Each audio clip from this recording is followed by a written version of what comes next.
ಟೆರೇಷಿಯನ್ ಕಾಲೇಜಿನ ವಿದ್ಯಾರ್ಥಿಗಳು ಹಾಗೂ ಶಿಕ್ಷಕರಿಂದ ಇಂದು ಇತಿಹಾಸ ಹಾಗೂ ದೈಹಿಕ ಶಿಕ್ಷಣ ವಿಭಾಗ, ಪುರಾತತ್ವ ಸಂಗ್ರಹಾಲಯಗಳು ಮತ್ತು ಪರಂಪರೆ ಇಲಾಖೆ ಇವರ ಸಹಯೋಗದಲ್ಲಿ ಕಳಲೆ ಗ್ರಾಮದ ಲಕ್ಷ್ಮೀಕಾಂತ ದೇವಸ್ಥಾನದ ಸ್ವಚ್ಛತೆ ಕಾರ್ಯಕ್ರಮವನ್ನು ಹಮ್ಮಿಕೊಳ್ಳಲಾಗಿತ್ತು.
ಟೆರೇಷಿಯನ್ ಕಾಲೇಜಿನ ಇತಿಹಾಸದ ಸಹಾಯಕ ಪ್ರಾಧ್ಯಾಪಕಿಯಾದ ಸೋನಿಯಾರವರು ಮಾತನಾಡಿ ದೇವಸ್ಥಾನದ ಇತಿಹಾಸವನ್ನು ತಿಳಿಸಿದರು ಹಾಗೂ ಪುರಾತನ ದೇವಾಲಯಗಳ ಬಗ್ಗೆ ವಿದ್ಯಾರ್ಥಿಗಳಿಗೆ ಪ್ರಾಯೋಗಿಕವಾಗಿ ತಿಳಿಸುವುದರಿಂದ ವಿದ್ಯಾರ್ಥಿಗಳಿಗೆ ವಿಷಯದ ಬಗ್ಗೆ ಆಸಕ್ತಿ ಹೆಚ್ಚುತ್ತದೆ ಎಂದು ಹೇಳಿದರು. ನಮಸ್ಕಾರ, ನನ್ನ ಹೆಸರು ಸೋನಿಯಾ. ಟೆರೇಷಿಯನ್ ಕಾಲೇಜಿನ ಇತಿಹಾಸ ವಿಭಾಗದಲ್ಲಿ ಸಹಾಯಕ ಪ್ರಾಧ್ಯಾಪಕಿಯಾಗಿ ಕಾರ್ಯನಿರ್ವಹಿಸ್ತಾ ಇದ್ದೀನಿ. ಇವರು ನನ್ನ ಜೊತೆಯಲ್ಲಿರೋರು ಡಾಕ್ಟರ್ ಸಿಸ್ಟರ್ ಆ್ಯನ್ ಮೇರಿ, ಇತಿಹಾಸ ವಿಭಾಗದ ಮುಖ್ಯಸ್ಥರು. ನಾವು ಇವತ್ತು ಕಳಲೆ ಗ್ರಾಮಕ್ಕೆ ಬಂದಿದ್ದೇವೆ. ಕಳಲೆ ಗ್ರಾಮದಲ್ಲಿರುವಂತಹ ಲಕ್ಷ್ಮೀಕಾಂತ ದೇವಸ್ಥಾನದಲ್ಲಿ ಸ್ವಚ್ಛತಾ ಕಾರ್ಯಕ್ರಮವನ್ನು ಹಮ್ಮಿಕೊಂಡಿದ್ದೇವೆ. ಸೊ ಇಲ್ಲಿ ಕಾಣಿಸ್ತಿರೋರೆಲ್ಲ ನಮ್ಮ ವಿದ್ಯಾರ್ಥಿಗಳು. ಸೊ ಈ ದಿನ ಸ್ವಚ್ಛತಾ ಕಾರ್ಯಕ್ರಮಕ್ಕೆ ಇವರೆಲ್ಲ ಭಾಗವಹಿಸ್ತಾ ಇದ್ದಾರೆ. ಸೊ ಪ್ರತಿ ವರ್ಷವೂ ಕೂಡ ನಾವು ವಿವಿಧ ದೇವಸ್ಥಾನಗಳಿಗೆ ಹೋಗಿ ಈ ಥರ ಸ್ವಚ್ಛತಾ ಕಾರ್ಯಕ್ರಮಗಳನ್ನು ಹಮ್ಮಿಕೊಳ್ಳುವ ಒಂದು ಪದ್ಧತಿ ಇದೆ. ಸೊ ಈ ಬಾರಿ ನಾವು ಕಳಲೆ ಗ್ರಾಮಕ್ಕೆ ಬಂದಿದ್ದೇವೆ. ಈ ಕಳಲೆ ಗ್ರಾಮದ ದೇವಸ್ಥಾನ ಲಕ್ಷ್ಮೀಕಾಂತ ದೇವಸ್ಥಾನವನ್ನು ನೋಡ್ತಾ ಇದ್ದರೆ, ಸೊ ಇದು ತುಂಬಾ ಹಳೆಯ ಕಾಲದ ದೇವಸ್ಥಾನ ಆಗಿದೆ. ಸೊ ಇಲ್ಲಿ ಇತಿಹಾಸದ ಪ್ರಕಾರ ಗಂಗರು, ಹೊಯ್ಸಳರು ಎಲ್ಲರೂ ಕೂಡ ಈ ಪ್ರದೇಶದಲ್ಲಿ ಆಳ್ವಿಕೆ ನಡೆಸಿದ್ದಾರೆ ಅನ್ನೋ ಮಾಹಿತಿ ಕೂಡ ನಮಗೆ ಶಾಸನಗಳಿಂದ ಲಭ್ಯ ಇದೆ. ಹಾಗೆಯೇ ಕಳಲೆ ಅಂತ ಈ ಗ್ರಾಮಕ್ಕೆ ಯಾಕೆ ಹೆಸರು ಬಂತು ಅಂತಂದರೆ ಇಲ್ಲಿ ಬಿದಿರಿನ ಒಂದು ಬೆಳೆ ಹೆಚ್ಚಾಗಿತ್ತು. ಸೊ ಬಿದಿರಿನ ಚಿಗುರನ್ನು ನಾವು ಕಳಲೆ ಅಂತ ಹೇಳಿ ಕರಿತೀವಿ. ಸೊ ಹಾಗಾಗಿ ಈ ಗ್ರಾಮಕ್ಕೆ ಕಳಲೆ ಅನ್ನೋ ಹೆಸರು ಬಂದಿದೆ ಅಂತ ಇಲ್ಲಿರೋರು ಹೇಳ್ತಾರೆ. ಇಲಾಖೆಯವರು ಯಾವಾಗಲೂ ಕೂಡ ನಮ್ಮ ಕಾಲೇಜಿಗೆ ಒಂದು ಅನುದಾನವನ್ನು ಬಿಡುಗಡೆ ಮಾಡ್ತಿರ್ತಾರೆ. ಸೊ ಆ ಸಂದರ್ಭದಲ್ಲಿ ನಾವು ಕೆಲವು ಕಾರ್ಯಕ್ರಮಗಳನ್ನು ಹಮ್ಮಿಕೊಳ್ತೇವೆ. ಈ ದೇವಸ್ಥಾನಗಳನ್ನು ಸ್ವಚ್ಛತೆ ಮಾಡಬೇಕು ಅನ್ನೋ ಕಾರ್ಯಕ್ರಮವನ್ನು ನಾವು ಈ ವರ್ಷದಿಂದ ಪ್ರಾರಂಭಿಸಿದ್ದೀವಿ. ಸೊ ನಮ್ಮ ಮೈಸೂರು ಜಿಲ್ಲೆಯಲ್ಲೇ ಅನೇಕ ದೇವಸ್ಥಾನಗಳು ಇದೆ. ಸೊ ಎಷ್ಟೋ ಜನಕ್ಕೆ ಆ ದೇವಸ್ಥಾನಗಳು ಇರುವಂಥದ್ದು ಗೊತ್ತೇ ಇಲ್ಲ. ಸೊ ನಾವು ಆ ರೀತಿ ಜನರಿಗೆ ಗೊತ್ತಿಲ್ಲದೆ ಇರುವಂತಹ ಪುರಾತನ ದೇವಸ್ಥಾನಗಳನ್ನು ಹುಡುಕಿ ಆ ದೇವಸ್ಥಾನಗಳ ಸ್ವಚ್ಛತಾ ಕಾರ್ಯವನ್ನು ಮಾಡಬೇಕು ಅಂತ ಅಂದ್ಕೊಂಡಿದ್ದೀವಿ. ಏಕೆಂದರೆ ನಮ್ಮ ವಿದ್ಯಾರ್ಥಿಗಳನ್ನು ಈ ದೇವಸ್ಥಾನಗಳಿಗೆ ಕರ್ಕೊಂಡು ಬಂದು ಆ ದೇವಸ್ಥಾನಗಳನ್ನು ತೋರಿಸಿ ಅದ್ರ ಬಗ್ಗೆ ಮಾಹಿತಿ ಕೊಡೋದ್ರಿಂದ ಕೇವಲ ಅವರಿಗೆ ಒಂದು ನಾಲೆಡ್ಜ್ ಬೆಳೆಸ್ಕೊಳ್ಳೋಕ್ಕೆ ಮಾತ್ರ ಅವಕಾಶ ಆಗುತ್ತೆ. ಆದರೆ ಅವರು ಈ ಥರ ಒಂದು ಸ್ವಚ್ಛತಾ ಕಾರ್ಯಕ್ರಮದಲ್ಲಿ ಪಾಲ್ಗೊಂಡು ಅವರು ಕೆಲಸಗಳನ್ನು ಮಾಡೋದ್ರಿಂದ ಅವರಲ್ಲೂ ಕೂಡ ಒಂದು ಅವೇರ್ನೆಸ್ ಕ್ರಿಯೇಟ್ ಆಗುತ್ತೆ. ನಮ್ಮಲ್ಲಿ ಇರುವಂಥ ಈ ಥರ ಹಳೆಯ ಸ್ಮಾರಕಗಳನ್ನು ರಕ್ಷಿಸಬೇಕು, ಕಾಪಾಡಬೇಕು, ಹಾಗೆಯೇ ನಮ್ಮ ಮುಂದಿನ ಪೀಳಿಗೆಯ ಜನರಿಗಾಗಿ ಅದನ್ನು ಉಳಿಸಿ ಬೆಳೆಸಬೇಕು ಅನ್ನೋ ಒಂದು ಮೆಸೇಜನ್ನು ಕೊಡಲಿಕ್ಕೂ ಕೂಡ ಇದು ಅನುಕೂಲ ಆಗುತ್ತೆ. ಸೊ ಹಾಗಾಗಿ ನಾವು ವಿದ್ಯಾರ್ಥಿಗಳಿಗೆ ದೇವಸ್ಥಾನಗಳ ಬಗ್ಗೆ ಒಂದು ವಿಷಯಗಳನ್ನು ತಿಳಿಸ್ಕೊಡೋದ್ರ ಜೊತೆಗೆ ಅವರನ್ನು ದೇವಸ್ಥಾನ ಸ್ವಚ್ಛತಾ ಕಾರ್ಯಕ್ರಮದಲ್ಲಿ ಇನ್ವಾಲ್ವ್ ಮಾಡಿ, ಸೊ ಅವರು ಕೂಡ ಇದು ನಮ್ಮ ಜವಾಬ್ದಾರಿ, ನಾವು ನಮ್ಮ ದೇವಸ್ಥಾನಗಳನ್ನು ಹಾಗೆಯೇ ಹಳೆಯ ಕಾಲದ ಕಟ್ಟಡಗಳನ್ನು ರಕ್ಷಿಸಬೇಕು ಅನ್ನೋ ಒಂದು ಮಾಹಿತಿಯನ್ನು ಎಲ್ಲರಿಗೂ ತಿಳಿಸ್ಬೇಕು ಅನ್ನೋದು ನಮ್ಮ ಉದ್ದೇಶ ಆಗಿದೆ. ನಂತರ ದೇವಸ್ಥಾನದ ಕಾರ್ಯದರ್ಶಿಗಳು ಮಾತನಾಡಿ ದೇವಸ್ಥಾನದ ಮಹತ್ವವನ್ನು ತಿಳಿಸಿದರು. ಇತಿಹಾಸವುಳ್ಳ ಶ್ರೀ ಲಕ್ಷ್ಮೀಕಾಂತ ಸ್ವಾಮಿ ದೇವಸ್ಥಾನ, ಏಕೆಂದರೆ ತುಂಬ ಇತಿಹಾಸ ಇದೆ. ಇದು ಮೈಸೂರು ಮಹಾರಾಜರಿಗೆ ಮನೆ ದೇವರಾಗಿತ್ತು ಒಂದು ಕಾಲದಲ್ಲಿ. ಇದು ದಳವಾಯಿಗಳ ವಂಶ, ದೇವರಾಜ ಮತ್ತು ನಂಜರಾಜ, ಕಾಂತರಾಜ ಅಂತ ಇಬ್ಬರು ದಳವಾಯಿಗಳಿದ್ರು. ಹೈದರಾಲಿಗೆ ಸಪೋರ್ಟ್ ಮಾಡ್ತಾಯಿದ್ರು. ಅಂದರೆ ಅರಮನೆ ಲಿಂಕು ತಪ್ಪೋಯ್ತು ಅಂತ ಒಂದು ಪ್ರಸಿದ್ಧಿ ಇದೆ. ತುಂಬ ಇತಿಹಾಸ. ತಾಲೂಕು ಇಟ್ಕೊಡ್ರು 1836 ತನಕ ತಾಲೂಕು ಇಟ್ಕೊಡ್ರು. ಇಲ್ಲಿ ಈ ಗ್ರಾಮಕ್ಕೆ ಪ್ಲೇಗ್ ಬಂತು. ಆಗ ಆ ಪ್ಲೇಗ್ ಬಂದಾಗ ಎಂಟೈರ್ ಊರೇ ಖಾಲಿ ಆಯಿತು.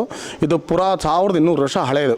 ಹಾಗಾಗಿ ಚಲಮಾಂಬ ಕಳಲೆಯವಳು, ವಾಣಿವಿಲಾಸ್ ಕಳಲೆಯವರು, ಕೆಂಪನಂಜಮ್ಮಣ್ಣಿ, ನಾರ್ಮಡಿ ಕೃಷ್ಣಾಚಾಯಿ ಕೆಂಪನಂಜಮ್ಮಣ್ಣಿ ಕಳಲೆಯವರು 7 ಹೆಣ್ಣು ಮಗಳನ್ನು ಅರಮನೆ ಕೊಟ್ಟಿದ್ದಾರೆ. ಮುಂಚೆ ಅರಮನೆ ಶ್ರೀರಂಗಪಟ್ಟಣ ಕಳಲೆ ದಳವಾಯಿ ಪಟ್ಟಗಳು 47 ಪಟ್ಟ ಆಗಿದೆ. ಕಳಲೆ ಬೆಂಕಿ ಬಿದ್ದಾಗ ಹೊಸ ಅರಮನೆ ಕಟ್ಟುವಾಗ ಮೈಸೂರು ಶಿಫ್ಟ್ ಆಯಿತು. ಹಾಗಾಗಿ ಅರಮನೆ ಲಿಂಕ್ ತಪ್ಪೋಗಿದೆ. ಈಗ ಮಹಾರಾಜರು ಹೇಳಿ ತಿಳುವಳಿಕೆ ಬಂದು ನಾವು ಕಳಲೆ ಗ್ರಾಮಕ್ಕೆ ಉಳಿಸ್ಬೇಕು ಅಂತ ಅವ್ರನ್ನೂ ಕೇಳ್ಕೊತಾ ಇದ್ದೀವಿ. ಅದೇ ರೀತಿ ನಮ್ಮ ಕಾಲೇಜಿಂದ ಬಂದು ನಮಗೆ ದೇವಸ್ಥಾನನ ಸ್ವಚ್ಛತೆಗೊಳಿಸ್ಬೇಕು ಅಂತ ಕೇಳ್ಕೊಂಡ್ರು. ಆದರೆ ನಾವು ಒಂದೇ ತುಂಬ ಹೃದಯದಿಂದ ಹೇಳಿದೆ, ಅದು ಇಂಥ ದೇವಸ್ಥಾನಗಳಿಗೆ ಗುರ್ತಿಟ್ಟು ಬಂದಿರಲ್ಲ ಅವ್ರಿಗೆ ಕಾಲೇಜಿಗೆ ಪರವಾಗಿ ಹಾಗೂ ಪ್ರಿನ್ಸಿಪಾಲು ಮತ್ತು ಅವ್ರಿಗೆ ನಾವು ದೇವಸ್ಥಾನದ ಪರವಾಗಿ ಗ್ರಾಮಸ್ಥರ ಪರವಾಗಿ ಕೃತಜ್ಞತೆಗಳು ತಿಳಿಸ್ತಾ ಇದ್ದೀನಿ. ಇದೇ ರೀತಿ ನಮ್ಮ ಕಳಲೆ ಇತಿಹಾಸದ ಬಗ್ಗೆ ಹೇಳ್ಕೊಂಡು ಹೋದರೆ ಇತಿಹಾಸ ಹೇಳೋಕೆ ಹೋದರೆ ಎಲ್ಲೂ ಸಿಕ್ಕಲ್ಲ. ಆ ಥರ ಇತಿಹಾಸಗಳು ಹೋಗ್ತಾ ಇರುತ್ತೆ. ಬೇಲೂರು ಹಳೆಬೀಡು ರಾಜಗೋಪುರ ಕಟ್ಟನೋ ಕಳಲೆ ದಳವಾಯಿ. ಇವತ್ತು ಆರ್ಕಲಿ ಡಿಪಾರ್ಟ್ಮೆಂಟಲ್ಲಿ ಅಲ್ಲೇ ಬೋರ್ಡ್ ಹಾಕಿದ್ದಾರೆ. ಕಳಲೆ ಹಳೆಬೀಡು ಮತ್ತು ಕಳಲೆ ಎರಡೇ ಗೋಪುರ ಒಂದೇ ಥರ ಇದೆ, ಜಗಳುಗಳು ಒಂದೇ ಥರ ಇದೆ. ವಿಶೇಷ ಏನು ಅಂದರೆ ಧರಣಿ ಮಂಡಲ ಮತ್ತು ಪದ್ಯಗಳಿದೆ ಕನ್ನಡದಲ್ಲಿ ಹೇಳ್ಬೋದು. ಈಗ ಅದು ಮರ್ತುಬಿಟ್ಟಿರ್ಬೋದು. ಅದು ನಮ್ಮ ಕಳಲೆ ದೇವಸ್ಥಾನ ಸೇರಿಸಿ ಮಾಡಿರೋದು. ಹುಲಿ ಮತ್ತು ಹಸು ಎರಡು ಆನಂದವಾಗಿ ಆಡಬೇಕಾದ್ರೆ ಹುತ್ತದಲ್ಲಿ ನಂಜರಾಜ ಮತ್ತು ಕಪಿಲಾಮಶಗಳು ತಪಸ್ಸು ಮಾಡಿದ ಸ್ಥಳ ಇದು ಕಳಲೆ. ಅವ್ರು ತಪಸ್ಸು ಮಾಡುವಾಗ ಏನೋ ಶಕ್ತಿ ಇದೆ ಇಲ್ಲಿ ಎಂದಾಗ ನಂಜರಾಜ ಮತ್ತು ಕಾಂತರಾಜ ಬಂದು ಓಡಿ ಬಂದರು. ಇಲ್ಲಿ ಏನೋ ವಿಶೇಷ ಇದೆ ಎಂದಾಗ ಹುತ್ತದಲ್ಲಿ ಸ್ವಾಮಿ ಸಿಕ್ಕಿರೋದು. ಬಿದಿರು ಕಾಡು ಇದು, ಕಳಲೆ ಅಂದರೆ ಬಿದಿರು. ಆ ಕಾಡೊಳಗೆ ಸ್ವಾಮಿ ಸಿಕ್ಕಿರೋದು. ಇದು ಉದ್ಭವ ಮೂರ್ತಿ 5.5 ಅಡಿ ಎತ್ತರ ಇದೆ.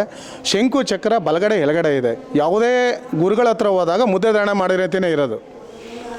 ಗುರುಗಳು ಏನಂತಾರೆ, 2 ಕೈನು ಹಿಂಗಂತಾರೆ. ಅದೇ ರೀತಿ ಸ್ವಾಮಿನೂ ಇರೋದು. ನೀವು ಏನೋ ನೆನೆಸ್ತೀರಿ 48 ದಿವಸ ಗೋಚಾರ ಆಗುತ್ತೆ. ನಾನು ಒಬ್ಬ ಸಾಕ್ಷಿ. ಯಾಕೆಂದರೆ 1920 ಇಸ್ವಿಲಿ ಗ್ಯಾಸ್ ಬರ್ನಿಂಗ್ ಆಯಿತು ಮನೇಲಿ. 95% ಬರ್ನಿಂಗ್. ಇವತ್ತು KR ಹಾಸ್ಪಿಟ್ಲಿ ಮೋಹನ್ ಸರ್ ಇದ್ದಾರೆ, ಸರ್ಜನ್ನು. ಅವರು ನಾನು 3 ದಿವಸದಲ್ಲಿ ಮನೆಗೆ ಬಂದೆ. 95% ಬರ್ಕಂಗೆ ಇಲ್ಲ, ಎಲ್ಲ ಮಾರ್ಕಿದೆ. 2 ಮಗು ಬಂದಂಗೆ ನನಗೆ ಹಾಸಿಗೆ ಮೇಲೆ ಮತ್ತೆ ಗ್ಯಾರಂಟಿ ಇಲ್ಲ ಅಂತ ಹೇಳ್ಬಿಟ್ರು. 95% ಆಗಿರೋದ್ರಿಂದ ನಾವು ಗ್ಯಾರಂಟಿ ಕೊಡೋಕ್ಕಾಗಲ್ಲ, ಮನೆ ಕರ್ಕೊಂಡು ಹೊರಟಾಗಿ ಅಂತ ಹೇಳಿದ್ರು. ನಾವು ಒಂದೇ ಮನಸ್ಸಲ್ಲಿ ಜಪ ಮಾಡಿ ದೇವ್ರಲ್ಲಿ ಕಾಣಿಕೆ ಕಟ್ಟಿದೆ. ಆವತ್ತಿನ ದಿವಸ ರಾತ್ರಿನ 12:30 ರಾತ್ರಿಗೆ 2 ಮಗು ಬಂದಂಗೆ ಬಂತು ದೇವಸ್ಥಾನದಿಂದನೇ. ಒಂದು ಗಂಡು ಒಂದು ಹೆಣ್ಣು, ಸಣ್ಣ ಮಗು ಬಂದು ಹಾಸಿಗೆ ಮೇಲೆ ಕೂತಿದ್ದೀನಿ. ಹಿಂಗೆ ಮಲಗಿದ್ದ ಕೈ ಹಿಡ್ಕೊಂಬಿಟ್ಟು ಅನಾಮತ್ ಎತ್ತು ಕೂತಂಗೆ ಆಗೋಯ್ತು. ಅಷ್ಟೇ ಬೆಳಗ್ಗೆಗೆ ಎಲ್ಲ ಒಣಗೋಯ್ತು. 3 ದಿವಸದಲ್ಲಿ ಮನೆಗೆ ಬಂದೆ. ಅದು ಪವಾಡ ಆದಂಗೆ ಆಗೋಯ್ತು. ಅದು ಭಕ್ತಾದಿಗಳು ವಿನಂತಿ ಮಾಡೋದು ಅಂದರೆ ನಾವು ಕಾಲೇಜಿಂದ ಸ್ವಚ್ಛತೆ ಮಾಡಿದ್ರೆ ಆ ಹುಡುಗರಿಗೂ ಆರೋಗ್ಯ ಕೊಡುತ್ತೆ. ಯಾಕೆಂದರೆ ಅತ್ತ ಪವರ್ಫುಲ್ ಇದು. ಅಂದರೆ ಪ್ರಚಾರ ಇಲ್ಲ ಇದು. ಕಳಲೆ ಎಲ್ಲಿದೆ ಅಂತ ಕೆಲವು ಮೈಸೂರಿಗೆ ಗೊತ್ತಿಲ್ಲ. ಏನು ನಾವು ಪೇಪರ್ಲಿ ಇದು ಮಾಧ್ಯಮದ ಮುಖಾಂತರ ಬಂದರೆ ಮಾತ್ರ ಗೊತ್ತಾಗ್ತಾ ಇದೆ ಅಷ್ಟೇ ಹೊರತು ಇದು ಕಳಲೆ ತುಂಬ ಇತಿಹಾಸ ಸ್ಥಳ. 7 ಕಲ್ಯಾಣಿಗಳಿದೆ, 7 ದೇವಸ್ಥಾನಗಳಿದೆ. ವಿಶೇಷವಾಗಿ ವ್ಯಾಸರಾಯರು ಸ್ಥಾಪನೆ ಮಾಡಿದ್ದು ವಿಶೇಷವಾಗಿ ಆಂಜನೇಯನಿಗೆ ಜಡೆ ಇದೆ. ಜಡೆ ಇರೋದು ಎಲ್ಲೂ ನೋಡಿಲ್ಲ ನೀವು. 4 ಕಡೆ ಕರ್ನಾಟಕದಲ್ಲಿ ಇರೋದು, 4 ಕಡೆ ಇಂಡಿಯಾದಲ್ಲಿ ಕಳಲೆ ಒಂದಿದೆ, ಹೋಗಿ ನೋಡ್ಬೋದು. ವಿಶೇಷವಾಗಿ ವ್ಯಾಸರಾಯರು ಗಂಟೆ ಕೊಟ್ಟಿದ್ದಾರೆ, ಎಲ್ಲದಕ್ಕೂ ಗಂಟೆ ಕೊಟ್ಟರು. ವಿಶೇಷ ಗಂಟೆ ಆ್ಯಂಡ್ ಜಲೆ ಕೊಟ್ಟರು ಇದಕ್ಕೆ ವಿಶೇಷವಾಗಿ. ಅದು ತುಂಬ ಇತಿಹಾಸ ಸ್ಥಳ. ಕಪಿಲಾಮಸ್ಕ ತಪಸ್ ಮಾಡಿದ್ದು ನಂಜನಗೂಡು ಗರಡಪುರಿ, ಇದು ಕಳಲೆ ವೇಣುಪುರಿ ಅಂತ ಹೆಸರು ಇದಕ್ಕೆ. ಹಾಗಾಗಿ ಉದ್ಭವ ಮೂರ್ತಿ ಇದು, ಸ್ಥಾಪನೆದಲ್ಲ. ದಶಾವತಾರ ಇದೆ. ಇದು ತುಂಬ ಹೆಸರುವಾಸಿ ದೇವಸ್ಥಾನ. ಇದು ನಿಮ್ಮ ಮಾಧ್ಯಮದ ಮುಖಾಂತರ ಕೇಳ್ಕೊಳ್ಳೋದೇನು ಅಂದರೆ ಇದನ್ನು ಪ್ರಚಾರ ಮಾಡಿ. ಈ ದೇವಸ್ಥಾನ ಎಲ್ಲಿದೆ, ಪವಾಡಗಳು ಬೇಕಷ್ಟು ನಡೀತಾ ಇದೆ. ಈಗ ಹುಡುಗರಿಗೆ ಕಾಲೇಜು ನಾವು ಸ್ವಚ್ಛತೆ ಮಾಡ್ತಾರೆ ಅಂತ ಹೇಳ್ತಾ ಇಲ್ಲ, ಅವರು ಒಳ್ಳೆಯದಾಗುತ್ತೆ. ಸ್ವಚ್ಛತೆ ಮಾಡೋ ಮುಖಾಂತರನೂ ಪ್ರಚಾರ ಆಗುತ್ತೆ. ಅದು ಮಾಧ್ಯಮದ ಮುಖಾಂತರ ಪ್ರಚಾರ ಮಾಡಿ ಅಂತ ತಾವು ಕೇಳ್ಕೊತಾ ಇದ್ದೀನಿ.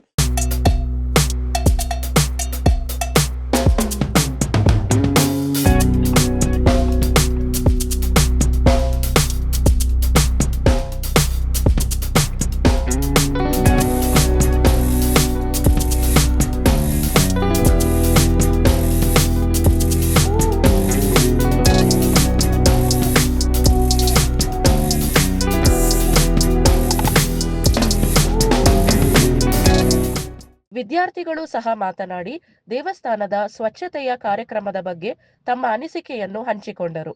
ನಾವು ಇಲ್ಲಿಗೆ ಟ್ರೆಡಿಷನ್ ಕಾಲೇಜಿಂದ ಬಂದಿದ್ದೀವಿ.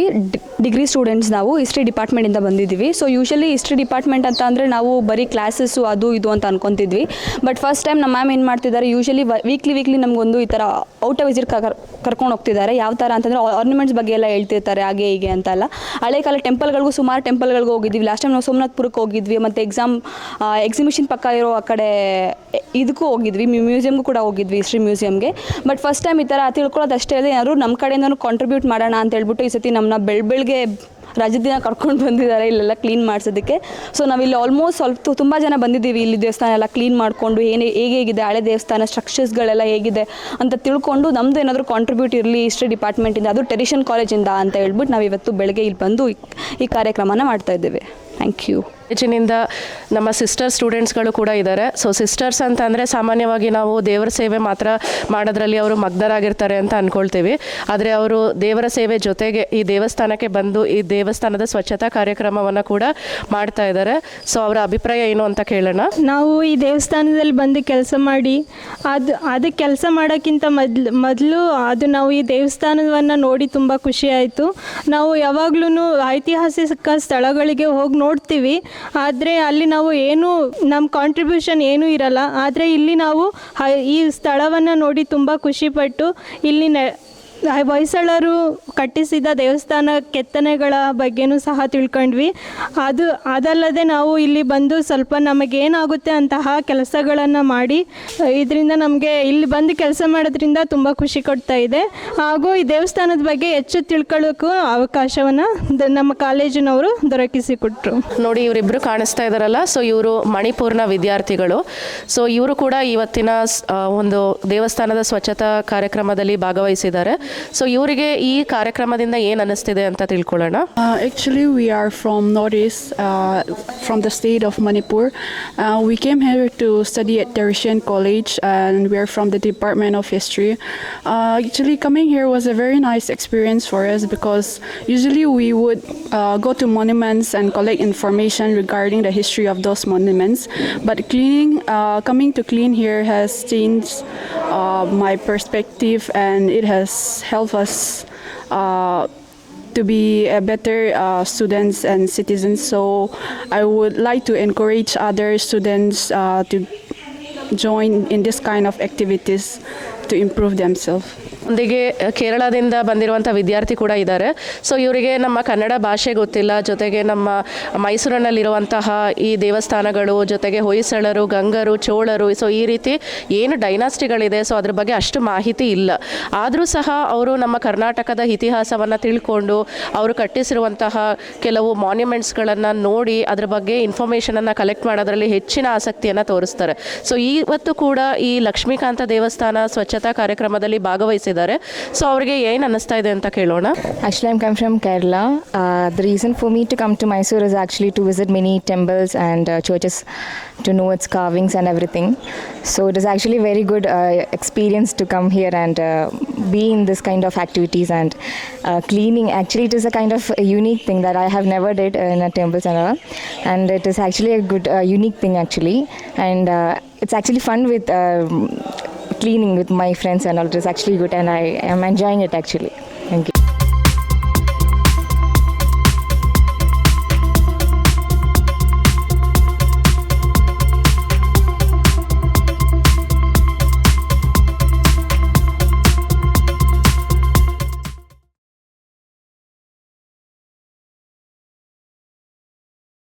ಯೂಟ್ಯೂಬ್ನಲ್ಲಿ ನಮ್ಮ ಚಾನಲ್ ಲೈಕ್ ಮಾಡಿ, ಶೇರ್ ಮಾಡಿ, ಸಬ್ಸ್ಕ್ರೈಬ್ ಮಾಡಿಕೊಳ್ಳಿ. ಈ ಕೆಳಗಿನ ಕೇಬಲ್ ನೆಟ್ವರ್ಕ್ಗಳಲ್ಲಿ ನಮ್ಮ ಚಾನಲ್ ಲಭ್ಯವಿದೆ: ಹಾತ್ವೇ, ಎಂ ಡಿಜಿಟಲ್, GTPL, KCL ಮತ್ತು NXT ಡಿಜಿಟಲ್.